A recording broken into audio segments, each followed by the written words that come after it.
now you'll find a number of um, links. There are links to the first half of this talk, which we held 11th of April, both the slides and the recording. And you can pick that up later if you like. There are also, let's see, okay.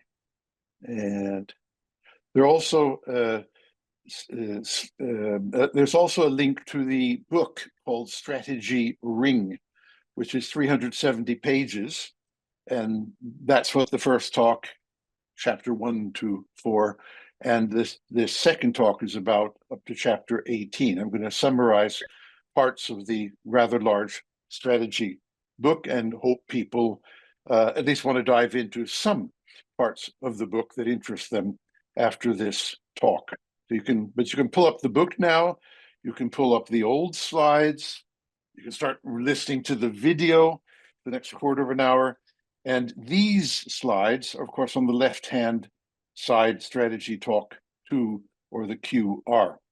So I'll give you all a chance to pull that up and make sure those links work and that you've got a copy.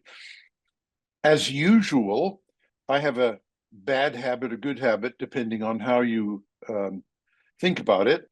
My slides contain far too much information. They're not your usual one nice word in a beautiful color picture.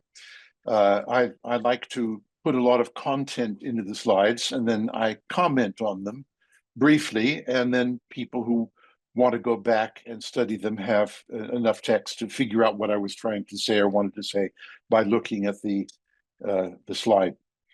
So the talk is in aid of inspiring and motivating people to want to go deeper into at least some of the subjects. Now, having said that, would anybody like to use, we have a quarter of an hour until we're officially going to start the talk because of the mix-up in publication of when we're going to start. And would anybody like any discussion or questions, practical or professional, about strategy planning?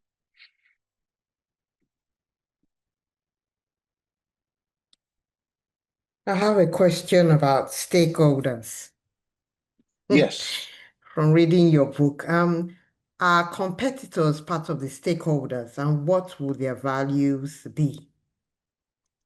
Okay. So as I think that was Valerie who asked the question. Okay. Yes. So number one, there is a book in the references for free download, which you can find now if you've downloaded something of the slides, called Stakeholder Engineering. And I believe it was written in 2021. And it's arguably the deepest book on stakeholders ever written that I know of. If you know of something else, fine. Now, to answer your question directly, my definition of stakeholders, which is not shared by everybody, but I would like to think it will be one day, is that they are the sources of potential requirements. Okay, so we're interested in them because they have potential requirements, not absolute requirements. We can't, a stakeholder can't just demand something and say, well, I'll buy your product if you implement my requirement, because it might not be profitable for us to implement the requirement. It might not even be technically possible if they say, my requirement is I want to get to Mars and back in 5 seconds. Well, thank you very much, but we can't do that outside the state of the art. So the stakeholders are the sources of potential requirements, and then we have to evaluate which of all the many, let's say you have 100 stakeholders and they each have 10 requirements, then you have 1,000 potential requirements. And in practice, you might not do more than 100 or 2 or something like that at the end of the day. So you're going to have to select the requirements that pay off and are feasible for you to do with your resources and your level of interest. And then what you Sorry, choose to Tom. do becomes your real requirement. Now, to answer your question directly about competitors, competitors definitely are a type of stakeholder that you need to analyze. You need to know what their products and services both do today, who their customers are, and even what they might be planning to do in the future, which they may or may not announce or may or not be able to guess. And then let's just say they're planning to get twice as good in 1 year and they've announced it. Well, you need to have a requirement that will meet or beat that if you're going to be competitive, right? So simple answer is yes, competitors are stakeholders. Yes, you need to analyze them and decide which requirements you need to plug into your work to compete with them successfully. End of long answer. Thank you very much. That is very Tom, helpful. sorry, Tom, we cannot see your screen. No, let's see. It says that's because I wanted to see the people. Okay, let's see. Share. Let's see. Okay, so desktop. Let's see. Going back. Just out of curiosity, can you see my screen now? Yes. Okay, I'll not touch anything. Then I can. That's the second slide. So I'll leave that up there. Okay.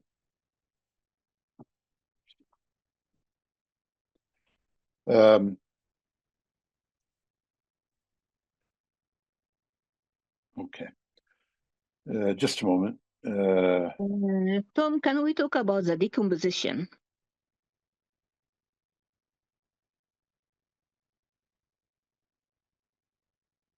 You are muted. Yeah, I needed a conversation with a family member who's sitting here. Sorry. He said he couldn't hear the rest of you because I got my earphones on. I said, well, tough luck. You can No, hear I me. said, can we talk about decomposition until we start?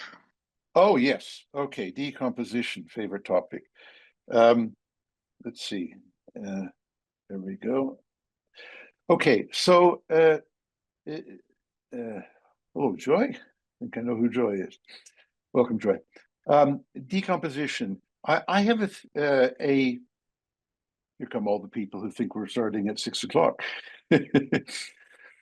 I have a theory that says you should be able to start any project not 3 years from now when you've built the IT system, but next week. And every week, you should be able to start a flow of change, a flow of value, and I call this the EVO method, and we'll talk about it today.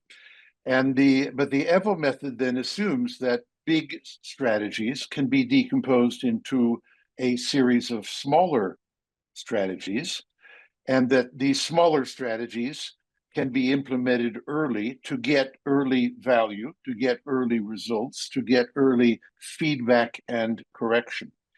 Now, a lot of people don't know about this. They don't look for it. They've never been taught the art of decomposition so you can get a value stream. By the way, I refer to the book called EVO in the references for thorough discussion of the decomposition art, but I will be talking about it a little bit today. But by the way, there's a new trick, a new game in town, that if you don't know how to decompose a big strategy that would take, say, 3 months, and you ask ChatGPT, please decompose this into a series of 10 weekly pieces of work, which each will give you enhanced value in the direction of your long-term objectives.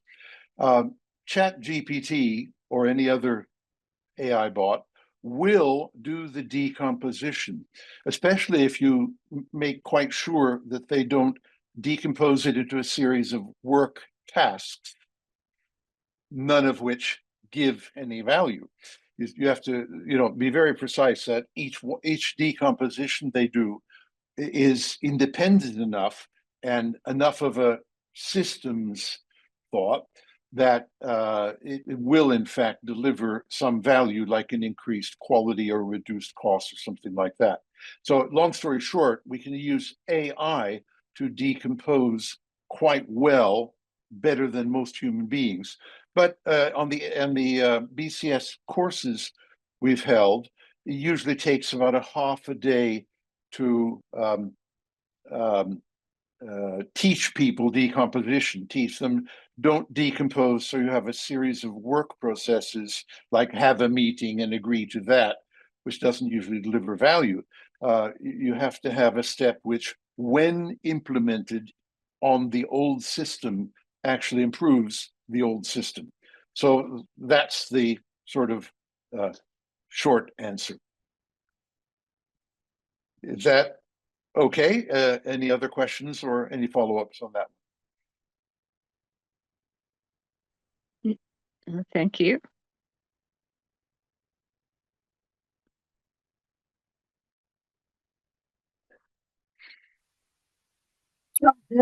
Couple of minutes before we start, could you mention something about your background? You have a very, very wide background, and you're one of the very few people that have been made an honorary fellow of the BCS. My background. Well, I started in 1958 at the ripe old age of 17, and I managed to land a job with IBM in Norway by going and asking for a job. And I hadn't even done my A levels at that point. So I got into the computer business because I knew it sounded exciting, and I was cheeky enough to ask, and nobody else did. So after about 2 years of practical experience at IBM, I actually became a freelance consultant, possibly the first one in IT in Europe. Nobody else seemed to be doing that at the time. And I worked in Norway as a freelance consultant in many different businesses, helping people get started with these new computer things. And after about early 1960s, I went international, first in Europe and then all over the world. And so I've probably practiced in at least 20 to 40 countries, with maybe over 100 different clients doing different things. Some of the clients, the work lasting for several years, and some of them just, one-off, solving a problem and going back. But again, much of the interesting parts of that experience are summarized in the booklet called PPPP, which is in your references. And it's also summarized in various other books, like the competitive engineering book from 2005, lots of case studies there. So it was the varied practical experience internationally that gave me the knowledge that I then could write down and share and do today. And I've always loved to share the knowledge, always loved being a teacher and speaker and problem solver. And even to this day, I do crazy things like last year, I wrote 10 books. If you think I'm joking, look in the references, they're there. And this is one of them, the strategy book. And then this year, I have written 7 books, and the year ain't done yet. So I'll probably get up to about 10 books. I use the book writing partly just to discipline myself to think about the subject and find different ways of explaining and diagramming it. And then I love to have full control over the book so I can give them away to all of you for free. And I can also reuse the books in other books. I have full control over the content. And then I can even use the book's pages as slides for lectures like this. So I have a lot of fun. It keeps an old man who's been retired for quite a few years happy, doing interesting things. And then I constantly talk with people regular weekly appointments with quite a few people all over the world, and who are interested in mastering these ideas and going further, and then they feed back to me what's going on in the world with their clients and students and things like that. So although I'm not trying to earn a living, as I have a nice Norwegian pension, I love to continue my profession and spread the ideas. I'm sort of hoping, like any old man, that when I'm no longer on the planet to plague you, that somebody will like to read the ideas and maybe quote them and maybe use them. That would be nice. John, That was thank you my so much. answer. It's a fantastic legacy you're leaving us, but don't you dare leave us for a while. You must definitely stay on for many, many years. I'm planning to live until I'm 120, just to irritate you. And so but I'm not that good at estimating things. At that stage, thank you very much. I think we've now reached 6 o'clock starting point. So very much on behalf of the Business Change, Quality, Hampshire and Dorset branches, we thank you very, very much again for the presentation you're about to give us. Okay, so shall I just roll on, right? Yes, please.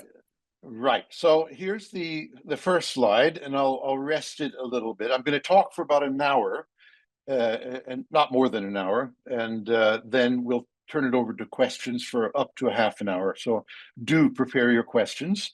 And should you think of a question but you're too shy to ask, or you think of one afterwards, you'll find my email at the bottom of this slide, tom@gilb.com.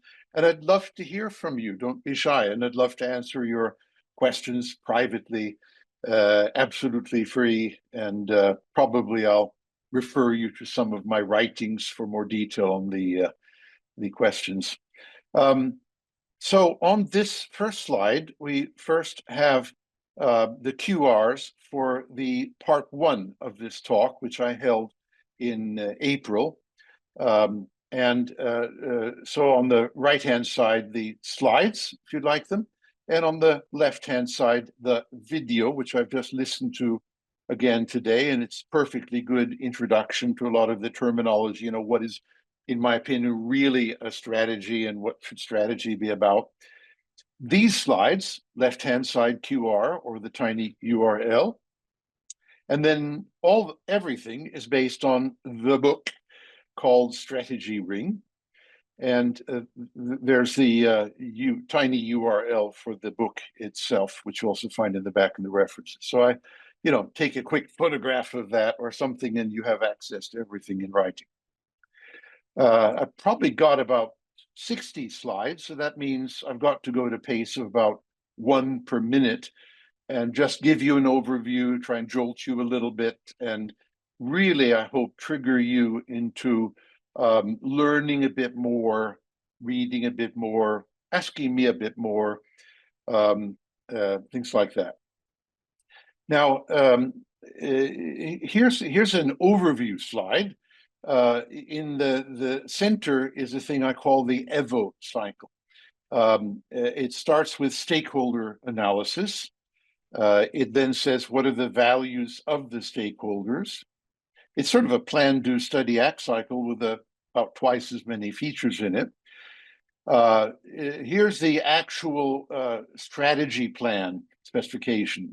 This is where we find a design or a solution or a strategy. It doesn't matter what you call it. It's the means to give the values to the stakeholders. Okay, so this is all theoretical planning, theory and planning. And then we had a question about decomposition of large strategies. So we could start delivering some strategies, hopefully giving some value to some stakeholders early, which is a good thing, right? I mean, who wants to wait 5 years? We wanted it yesterday. So we're getting pretty close to yesterday by trying to do things next week. Okay. Now, all of this is, we're talking, we're analyzing, we're making decisions, and it's theory and planning. Now, we very rapidly, in the EVO method, say, what can we do next week to get going, do something, make change. We don't want to, invest 4 billion quid for 4 years and then find out that the National Health Service needs to spend another 4 billion in 4 years before anything can happen. So we have dive in and do something. This is similar in principle to lean startup, which also says, on the first day of the project, go out on the street and talk with real people and fool them into thinking you have a real red parrot you'll sell them, see if they'll buy it. So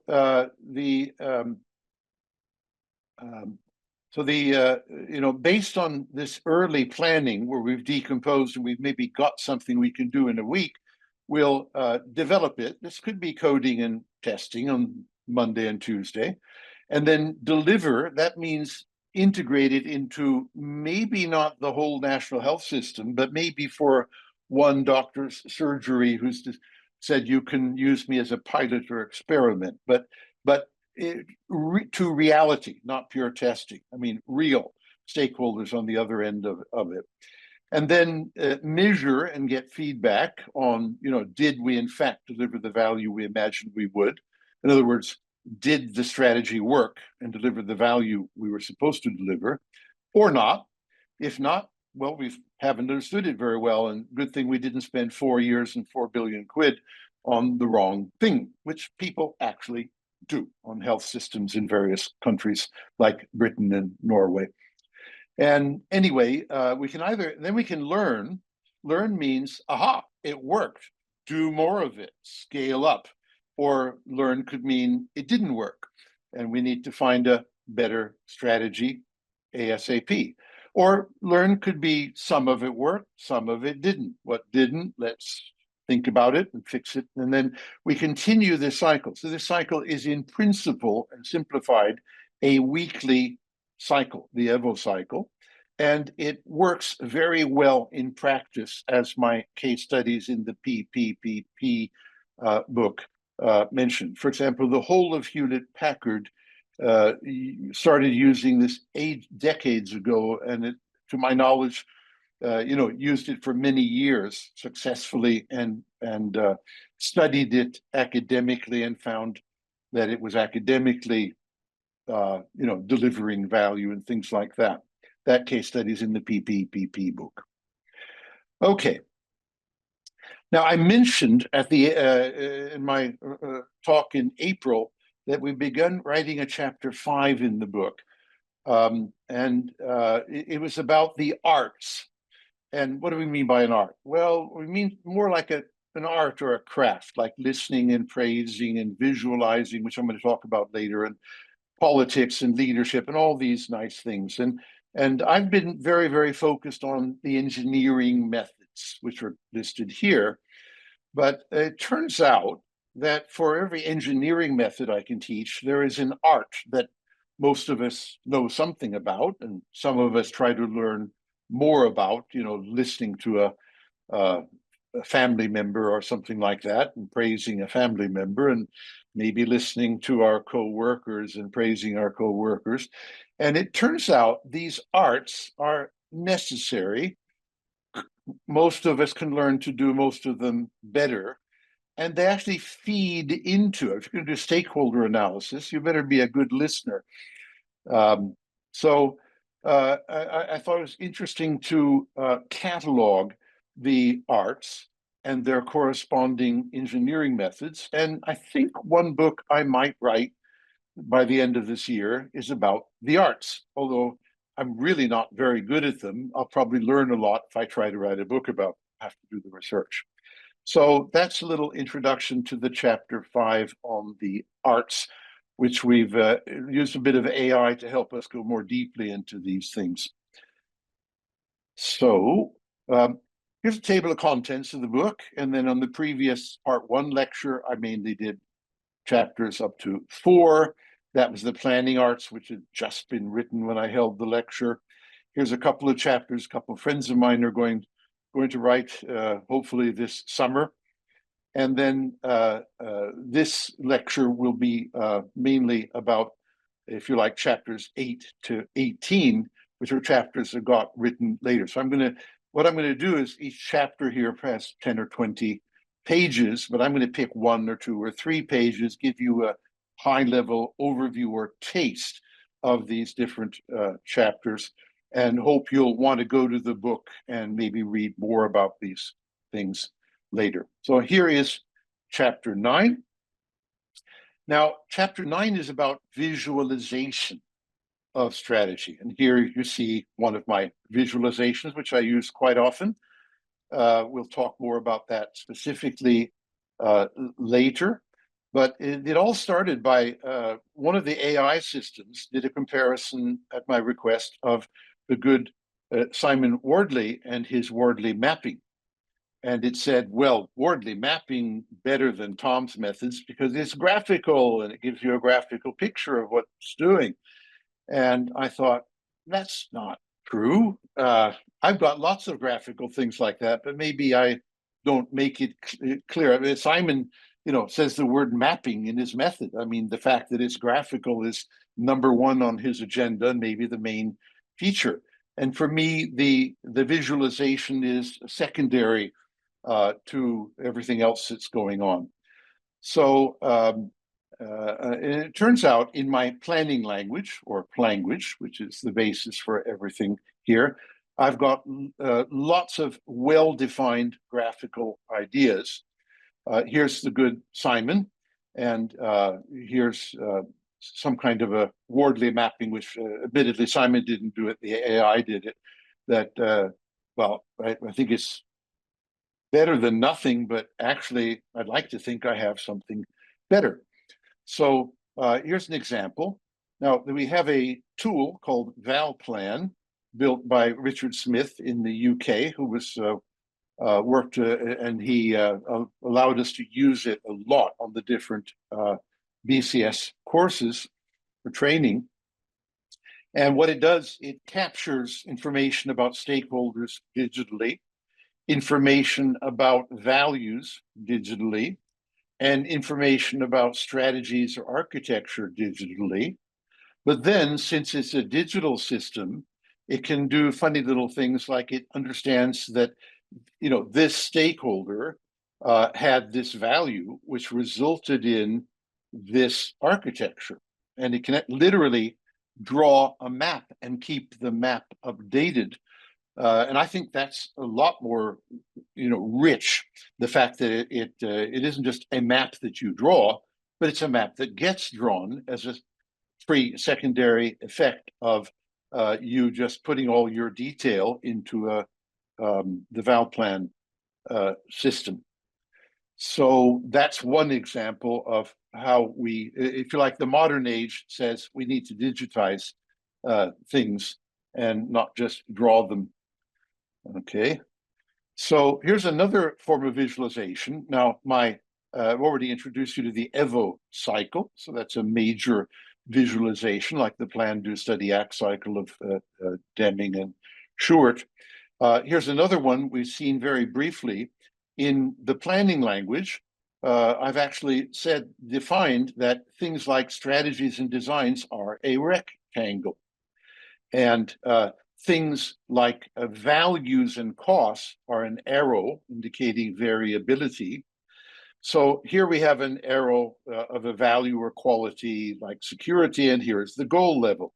And here's a big strategy for security, which when we decompose it, that's that stage there 4, into smaller sub-strategies, each sub-strategy delivers a little bit more value until finally we have enough sub-strategies to reach our goal. But so this is a standardized graphical icon language, which is defined formally in my books, especially the competitive engineering book. Now, here's the same thing, except what we're doing here is we're saying, look, there are multiple levels of strategic planning. Here is maybe the board of directors level, and here is maybe the CEO level, and here is maybe the chief operating officers level, and down below that may be product planning. And one of the points I'm making with this diagram is that my methods and my diagrams are fractal. which means I use exactly the same process. A big strategy gives, drives value, and one value drives a higher level value. And fractal means that we can teach methods to the top management, or we can teach it right down to the IT system level and below, if there's anything below that, like planning, the testing, or something like that. So, we can reuse the same basic notions and the same visualizations to give ourselves a picture of what's going on. Here's another one, from language, an oval shape is functionality. It's what the system does, and it's also constraints, and I call that scope. And then any given scope has a number of performance or quality characteristics symbolized by a set of arrows, like here are all the product qualities, and there's a set of variable arrows giving resources that are necessary to generate these attributes, like time, money, and people. Okay, but again, visualization. Now, in addition, we visualize things in the form of tables a lot, and so here is a table with a set of strategies on the top and a set of requirements, values and costs down here. And then we've in this case, asked the AI system to estimate the impact of each strategy on each one of the values and costs, and even calculate the efficiency of each strategy so that we can prioritize this strategy because it gives the most bang for the buck, and say, hey, now that we're going to do something next week, why don't we do something next week that gives us the most value for money? That seems like a good idea or a good policy.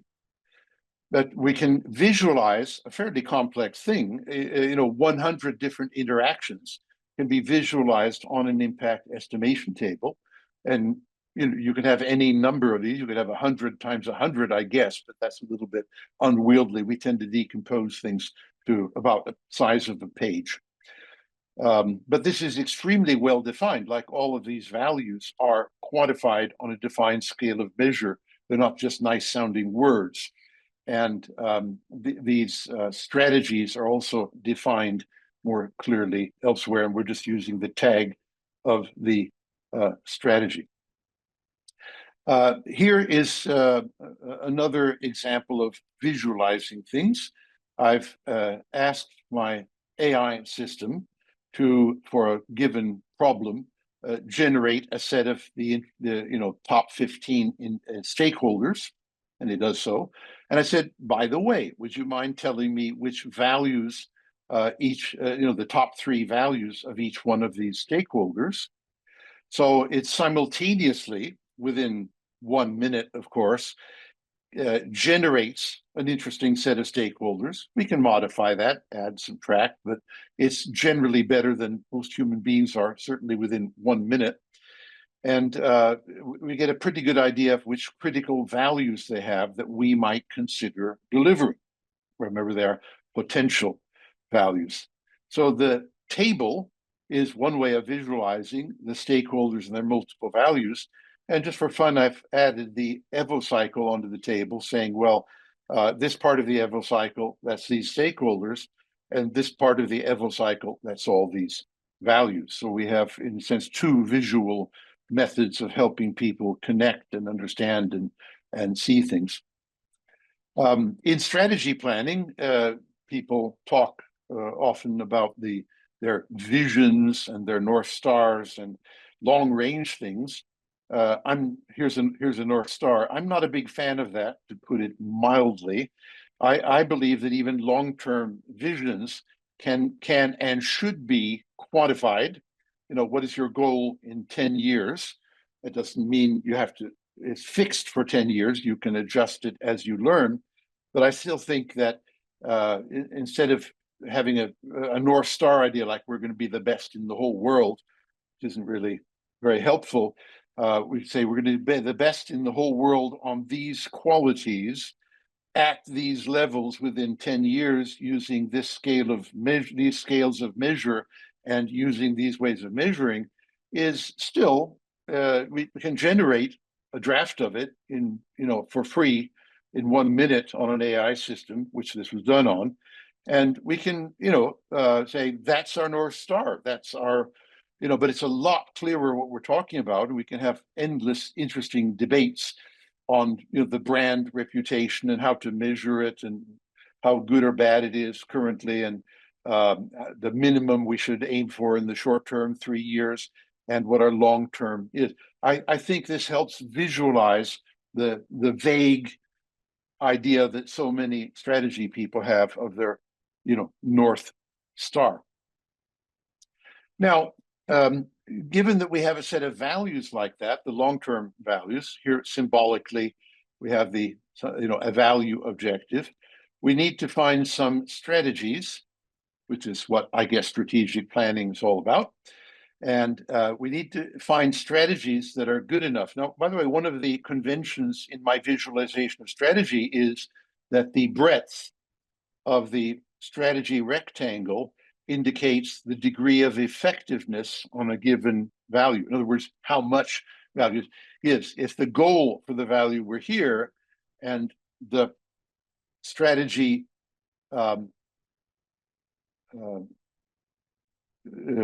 strategy doesn't get further than that, well, we have a little gap here between the strategy goal and the actual possibility or effectiveness of the strategy.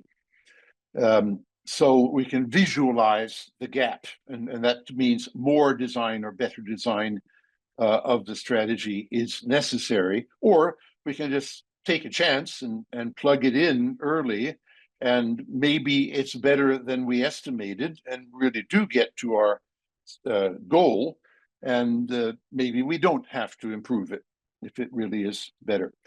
Now, in this case, I've asked my AI system to generate 15 different strategies, which are given a name tag here for further reference on tables and things like that. Given a short description, we can make that as long as we want. Given references to places where this type of strategy has some experience data, and give me a list of the values that we've already quantified, that are impacted by this, sort of the beginning of an impact estimation table. And while we're at it, we might as well ask us to, what is the capital cost and the operational expense going to be if we do go whole hog in this strategy. And by the way, which of our 15 stakeholders will be happy? And by the way, what is the efficiency or cost effectiveness or the value for money of the strategy? Here's number one ranking right there. That's the cloud infrastructure optimization.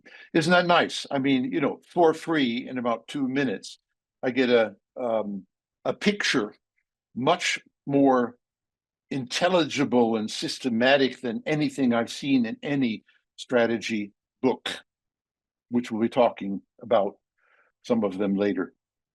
Here's another visualization, the Penta model, which Al Shalloway and I built a few years ago. It's sort of an answer to the famous iron triangle, which we're mighty unhappy with and think it's very misleading.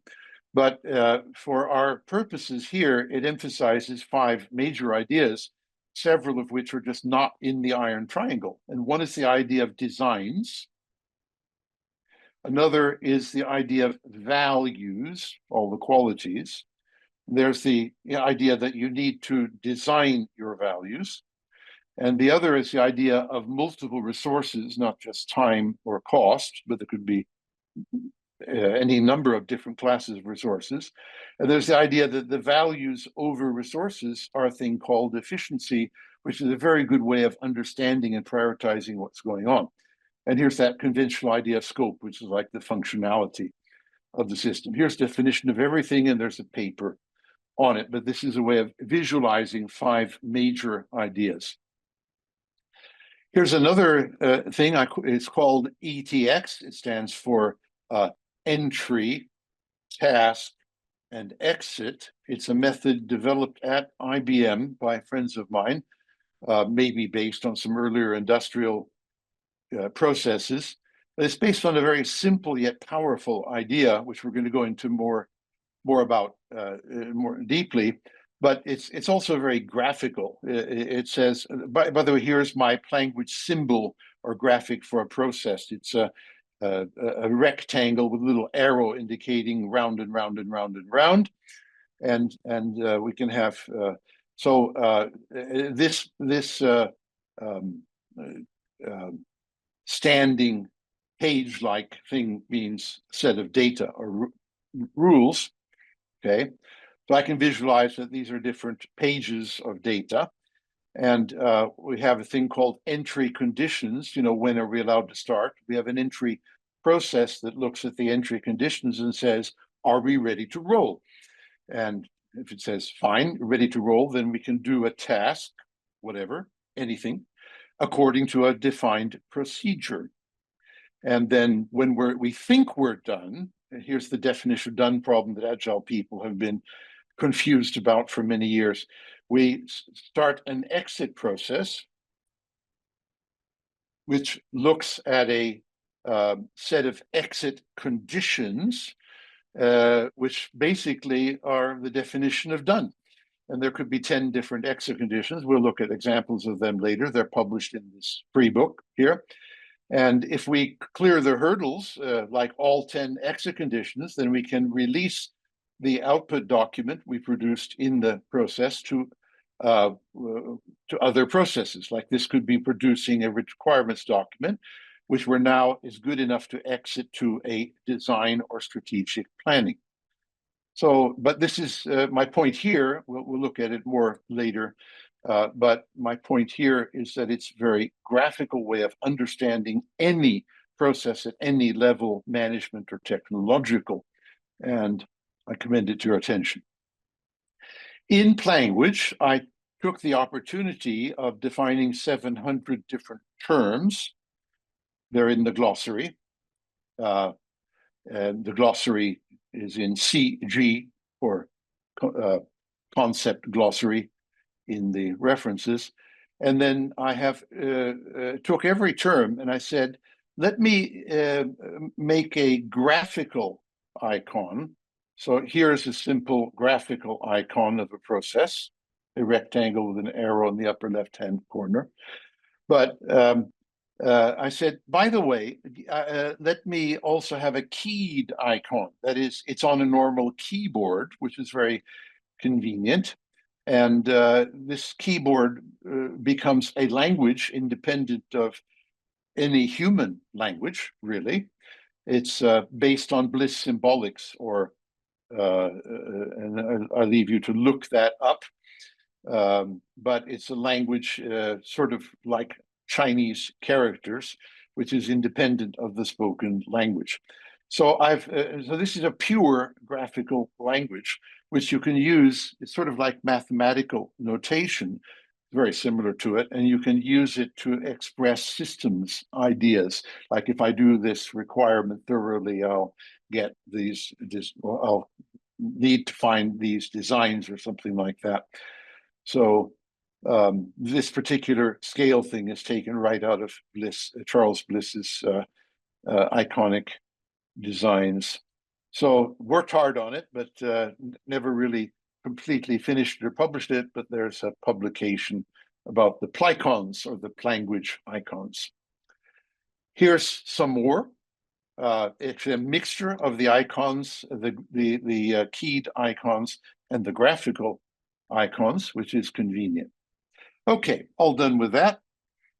Halfway through the lecture, chapter 10. I was told by my good friends that there's a guy who's very popular these days, everywhere they go, Roger Martin, Roger L. Martin. I just listened to this particular YouTube by him today. And he's popular. And I didn't know much about him because I'm not really a strategy person. So I started looking at what he did. I did ask AI to compare Gilb's language against Martin's ideas. And I was dead pleased that it thought sometimes I was extensive and he was just moderate on stakeholder analysis, which is probably true. And I thought, we'll also meet Richard Rumelt later at the end of this talk. Is another very interesting. I actually like Rumelt a lot better. He's the author of The Crux and Good Strategy, Bad Strategy. But Roger Martin's written a book called Playing to Win. And at one point, I decided I was going to analyze why this guy is so good and popular. So I started analyzing it. Now, the chapter is rather long, and I'm just going to give you a quick sample of it. And you'll have to go and read the chapter to really know what I think about Martin and what my advice is. Here's a sample page where this is my advice about what Martin should do if he were to improve his method and make it more clear. And in other words, it's quantified values, as we've looked at before. My hypothesis is that a board of directors cannot approve a set of values or strategies unless they're this clear. They can't approve management bullshit, but that's what they're normally doing, I'm afraid. And they can't just approve going for these goals if, for example, some of these goals would cost 50 billion quid a year in operational cost or something like that, then we can't afford it. So you can't just say, I want that goal. It has to be affordable. It has to be profitable. Now, to do that, we actually have to find the strategies which are affordable. To do that, we actually have to go to the strategy planning, the design, the architecture, before we can decide we can accept this goal and then give it to the board of directors. And there's no such thing as that way of thinking. And I'll admit, Martin does have arrows backwards and does say you need to go back and forth, and we agree on that point. But anyway, long story short, this is an example of my advice in improving Martin's methods. Now, here's one of the 4 or 5 pages where I take his basic diagram with arrows going back and improving things, and I comment on it in depth. And I'm not going to do that here and now, but I do directly comment on his ideas, and then I follow with slides where I give my ideas for improvement. So here's one on making a winning plan, and then here's a piece of advice for some of that. Now, you'll notice some of my tables, like generating strategies, and then here are some entry to a process and exit from a process. So I'm integrating these ETX ideas and saying he should organize. I believe Martin's work would be, if you were to adopt his ideas, could be better done by adding the ETX paradigm together with generating strategies on tables with information about them. And that's detailed here. Here's another one of my pages with my comments on Martin's ideas. And finally, the last page, which I'm very, very skeptical. He seems to indicate that, after you've done your strategic thinking, you want to reorganize the whole darn organization to do this strategy. And I think maybe in some situations that's a good idea and the right idea. But I know a lot of other organizations which that's ridiculous. They already have an extremely good organizational way of generating strategies, and they're world leaders in their domains to prove it. So I argue that a funny idea, and we can have strategic planning for improving our organization. I agree on that. And we can have strategic planning for improving our products and services. I agree on that. But he's combined it here, and I don't really like the idea, and I comment on that. Okay. So chapter 11, promised to come back to it, the ETX. Now, I'm billing ETX as a meta strategy. That is, it's a thing you can use in any level of strategy from the very, very top. We're talking board of directors or corporation, and then down through the ranks, the C-level executives and down through divisions and products and things like that. Again, it has this fractile characteristic, which means you can use the same ETX structure anywhere, everywhere. So you learn to use the discipline. The discipline helps you make sure you don't start doing a task before you're ready for it, and then make sure you don't release your work before you're truly done. It's that simple, and it's a very good idea. So this is the diagram we looked at previously. You want a lot of detail of doing it in practice. I use it all over the competitive engineering book, and you'll see a few samples of that. But it's extremely reusable way of organizing, and then since these are based on clear modularized specifications, it means that you can upgrade the content of your or the quality of your organization by upgrading the exit conditions and the entry conditions and the procedures and things like that. So here are examples from the book of entry conditions and exit conditions. So you get some idea, but of course they're different for each organization and each type of thing.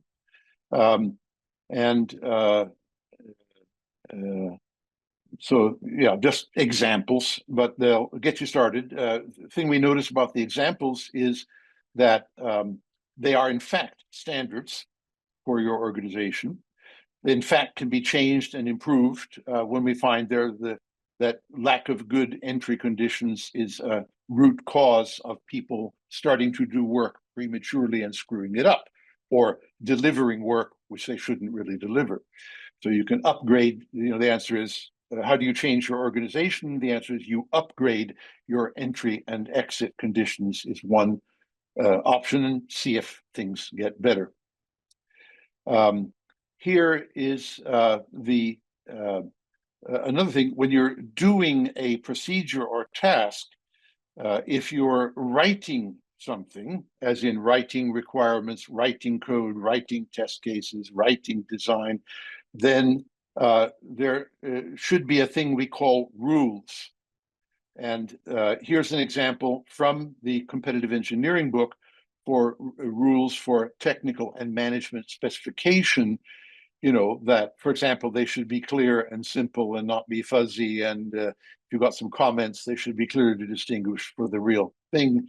And you should give the sources of your ideas. These are all very good general ideas. I can tell you that, for example, Intel more or less adopted these ideas as written for everything they did for 20,000 engineers for 20 years. So see Terzakis for more detail on that. Anyway, the point is, just like exit and entry conditions, if you're finding that people are not specifying things well, you might need to upgrade your rules or somehow reinforce the teaching, learning, and doing of the rules, which we have methods for doing. But these are, the rules of the game. They're the standards for how we do work, and they allow us to upgrade the whole organization, multinationally, by upgrading these, publishing them, and then, of course, somehow you have to teach, motivate, and quality control using SQC method, by the way, which is in the competitive engineering book. You need to, make sure that people are really using the improvements or changes. So for strategic planning, I did a very rough draft, but trying to get it all on one page. So the entry process and entry conditions, a task with the rules, and the exit process with some exit conditions, just to give a sort of a one-page version of it for strategic planning. Now, chapter 12. Well, after I'd worked through Martin's method with my analysis of it, my reaction, what I think was not so good, and my suggestions for what to do right, and quite a few other books on strategy, I was getting very frustrated. I really felt that, actually Rumelt, Professor Rumelt, he also states that most everything written and done about strategy is a total waste of time. You should use my method, the crux, he says. And I actually agree with Rumelt on that. But so, most of it's just blah, blah, blah, blah, blah words. I guess managers and politicians love blah, blah, blah, blah words. But the problem is they fail all the time. So how are we going to avoid failure? Now, I have one simple word. It's called, we need to do engineering. We need to be more rigorous and clear. That's what I'm saying. And conventional strategic planning is not rigorous, and it is not clear. And it certainly isn't quantified. And I don't know. So I think it's time that strategic planning did a paradigm shift and went whole hog for engineering. Now, I could try to doctor the old bad methods of strategy, and I've tried to do that with both Rumelt and Martin, but I'm not very happy with the outcome of that. And but I decided to say, look, I'm going to do a fresh start. I'm going to pretend like we know the history of that. We know that 90 to 98% of it is total failure. So why bother? But what if we took a fresh start and we used methods that in fact are known to succeed? Okay, like engineering methods. Okay, like language, as evidenced by the big case studies and measurements at Intel and Hewlett Packard and Boeing and Ericsson, etc. The PPPP book with the academic studies as well as the industrial studies. They work, they don't fail. Why not use them? So I said, okay, and then I said, let's not even mention that old word strategy. In fact, it's the wrong word. It's got the wrong orientation. Strategy isn't actually about strategy. If you think about it, I mean, why do people do this strategy thing?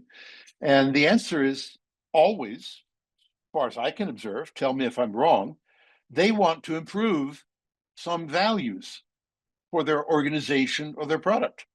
That's it. They want quality to be better. So why call it strategy? Strategy is just the means to the ends.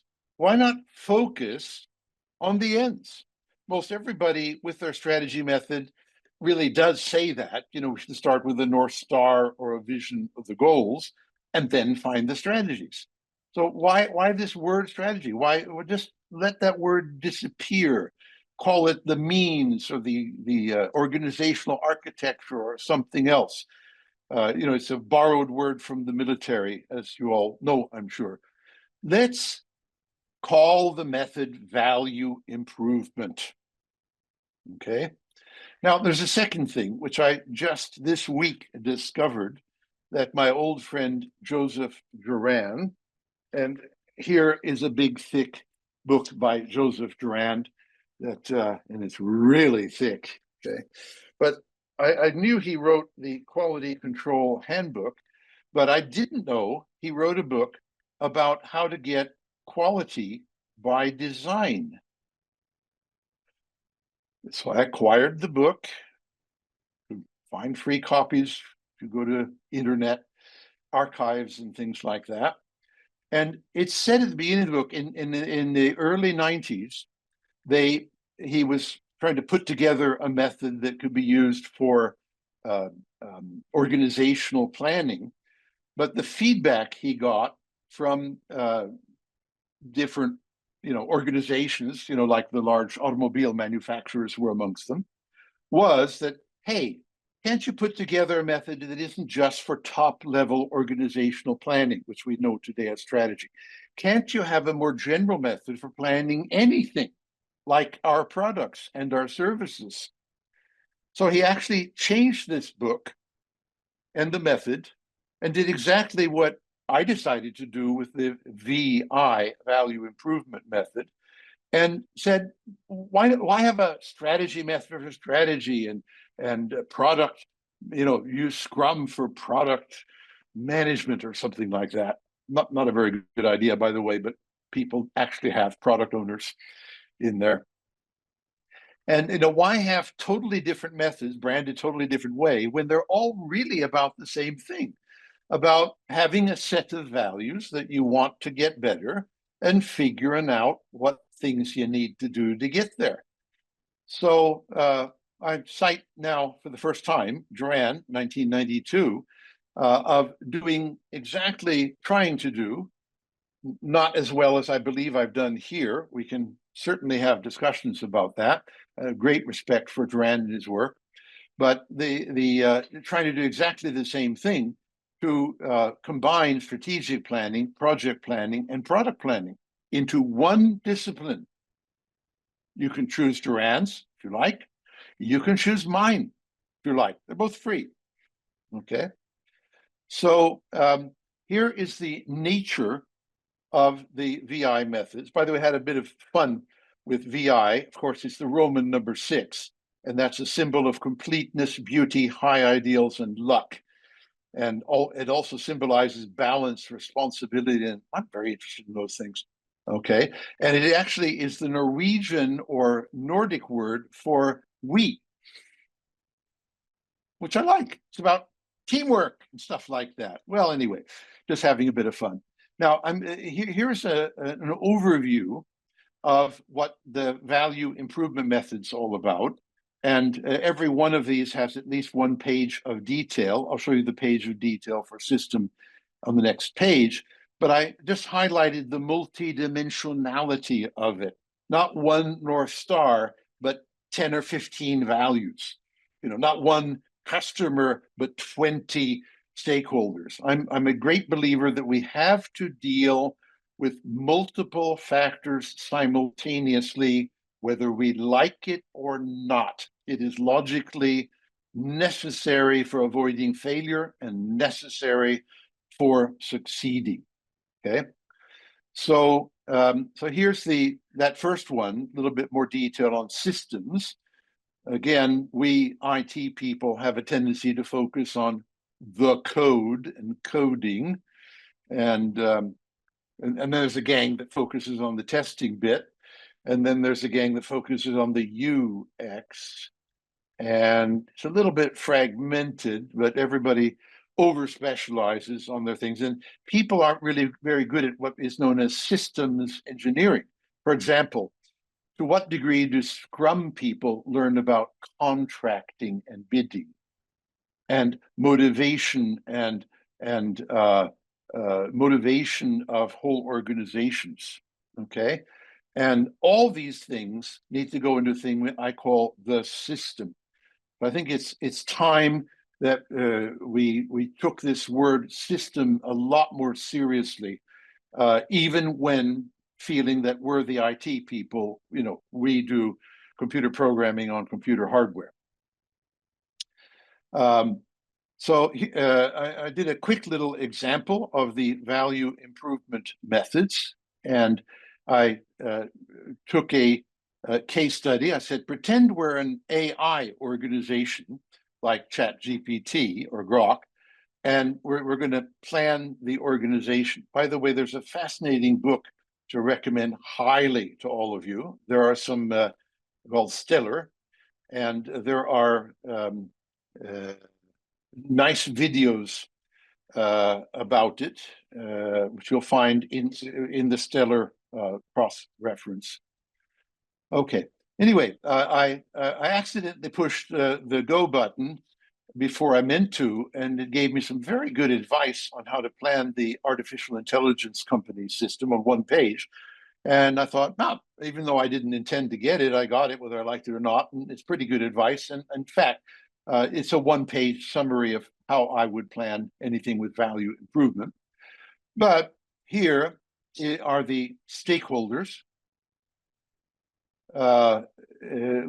generated automatically. You've seen this before, but here, it's saying, okay, I would focus on these top stakeholders, and these are their values, and this is why this is a critical value.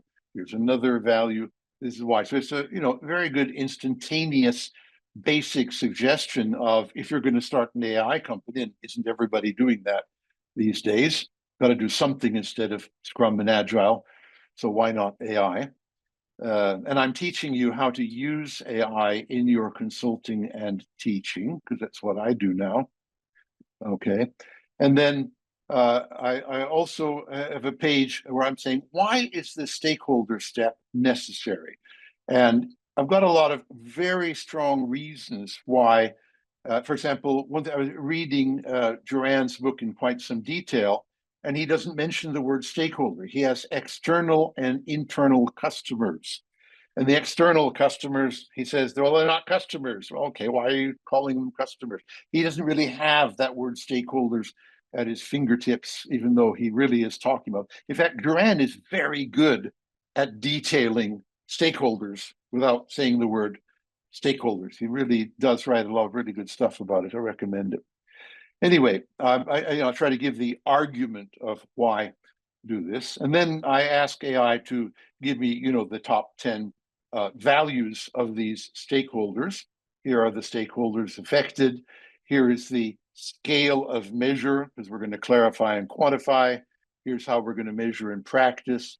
Here's how bad AI thinks it is at the moment.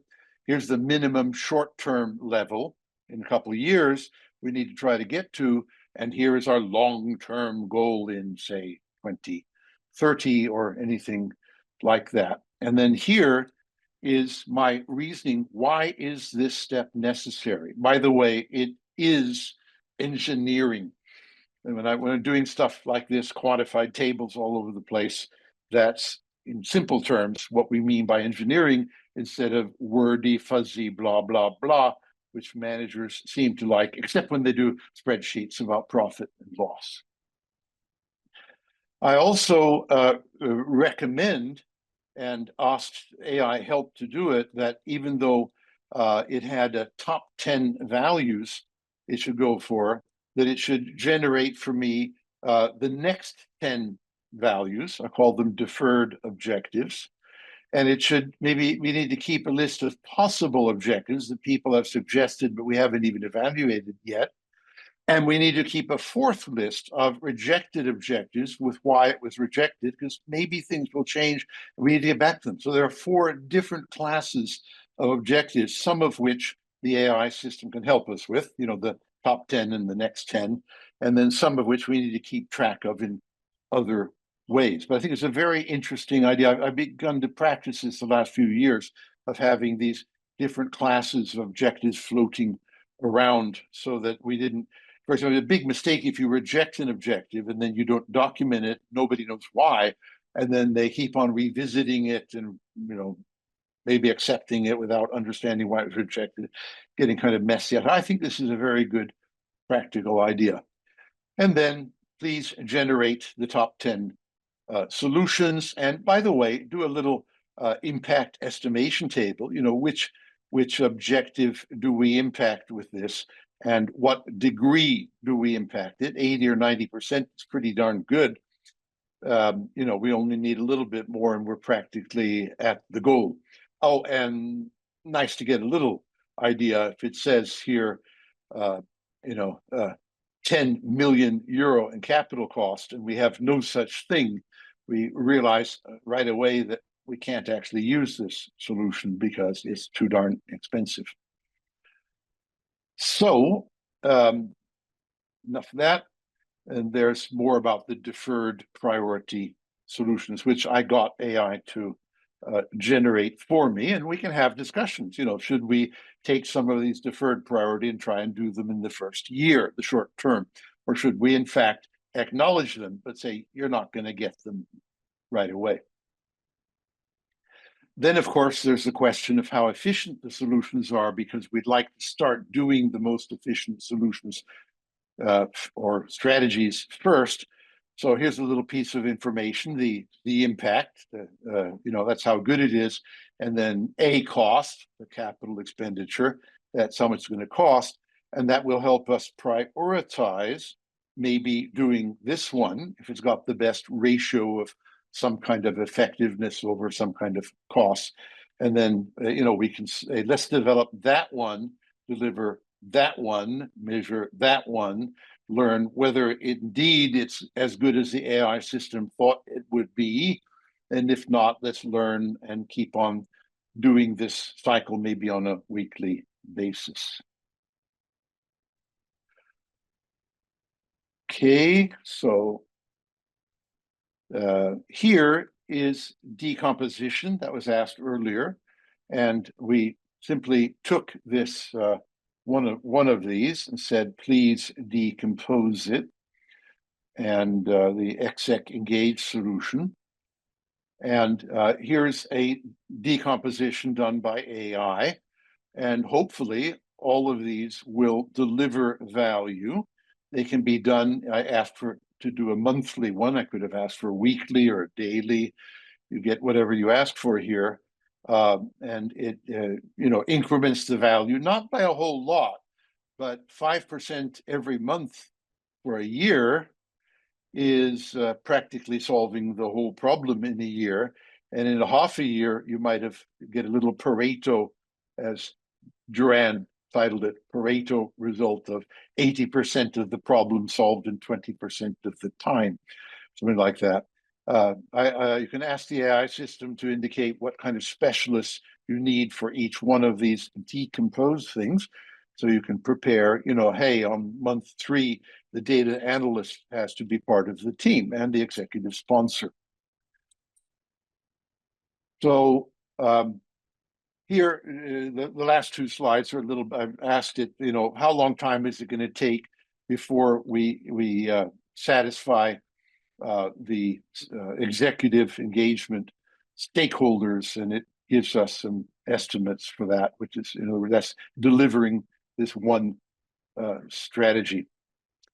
And how many work years and how many euros before we get to 95 to 100% of executive engagement. So here are the principles of value improvement. I highlighted one of them, that as the first word of the name of the method says, it's value first. We need, although there are important secondary things like how fast we do it and how much it costs, there's almost no matter what we suffer of time and money, if we do deliver values that stakeholders prioritize, then we will be forgiven. They will maybe even wait a little longer and give us a bigger budget if we only show we're really capable of delivering budget. I think there are a lot of people unemployed, agile people. Hopefully some listening in wonder why they're not getting a new highly paid job or something like that, or why there are 100 agile people looking for the same employment. And I wrote a paper on this recently. Hopefully it's in the references, but it basically said, not surprisingly, agile failed and is going out of business because it failed to focus on delivering value. It didn't quantify the value, it didn't design for the value, and it did not deliver it every week. That's my idea of how agile should have been. Fortunately, I gave it another name. It's called EVO, and the Agilists, with their manifesto, said the right words. We should deliver value, but they did the wrong things, and they did not deliver value. I've searched in vain the internet for finding good examples of conventional agile actually delivering value with case studies. I've written a whole talk about that if you want it. So so summary, top 10, the method for strategy and the method for product planning and the method for improving processes and the method for improving anything, it's these top 10 ideas. Well, 2 more minutes, not a lot of time. I'm definitely going to shut up very soon and open for questions. So very quickly, chapter 13, I look at the reasons why we have bad planning, in case you didn't know or want a bigger list. And the main categories of bad planning, like not doing stakeholders very well. Dennis asked me at a meetup, Tom, your method contains so many different things. Isn't it a bit scary? How do you actually get people to buy into it?